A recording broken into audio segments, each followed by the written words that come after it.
अरे मोटको कुछ कढ़ाई बोड़ाईबू कि बस ऐसा सुझोरे छूरे धनवा बैठवाईबू।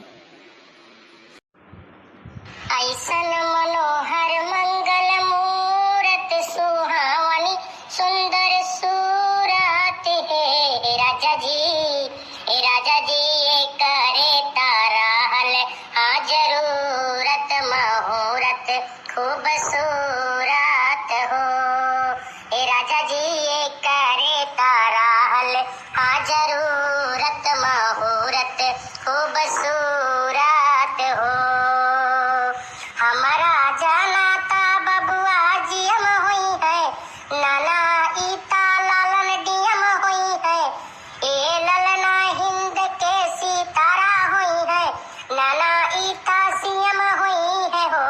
ये करे ऊपरा ता हमा के बुझाला की सीएम नाही पीएम हुई है हो। वाह पतोहिया वाह, मजा आई के बहुत जबरदस्त। ऐसा कढ़ाए रहो बस टाइम का पता नहीं चलिए, बस धान वान बैठाए के निपट जावा जाइए आराम से। माई कहूँ तनिका गाय देगा ना एक को। अरे भागो बहनी, पहले जमाना रहा बहुत गाना वाना गाए हन, ऐसा बात ना है, लेकिन अब नाई जांगर पुरवत यही नाते नाई गाना बजाना बस वो करत बा। बाकी हमरे सबके समय रहा ऐसे पार हो जात रहा 10-10 बीघा बैठाए कहीं पता नहीं चलत रहा घाम बतास कुछ न थकान लागे, गावत बजावत नाश्ता पानी करत घोड़े उड़ी खात जवन है पार हो जाए दिन। हम रोज कही था कि धनवा बैठवाई लियो, लेकिन सुनते ना है। बाहर बाहर घूमते रहा थे, उनका तो काम धंधा तो बाय नहीं। हम हो जाबे रहा नहीं हरे हमारे भौजी के लड़का उड़का हुआ वाला रहा, लेकिन काव कही इनके नाते हम ला तो जाऊ ना पाई। धान वान ऐसे पड़ा रही रोज रोज, हम कितना उनके पीछे परेशान रही थे चलो धनवा बैठवाई लियो, लेकिन सुनबे नहीं करते। अरे जीजी थोड़ा कजरी उजरी गाय देती हूँ, जल्दी धनवा बैठ जात हमरे सबका।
जी मजा आएगा। अब थोड़ा और बचा बैठ जाए फिर चला जाए घरे।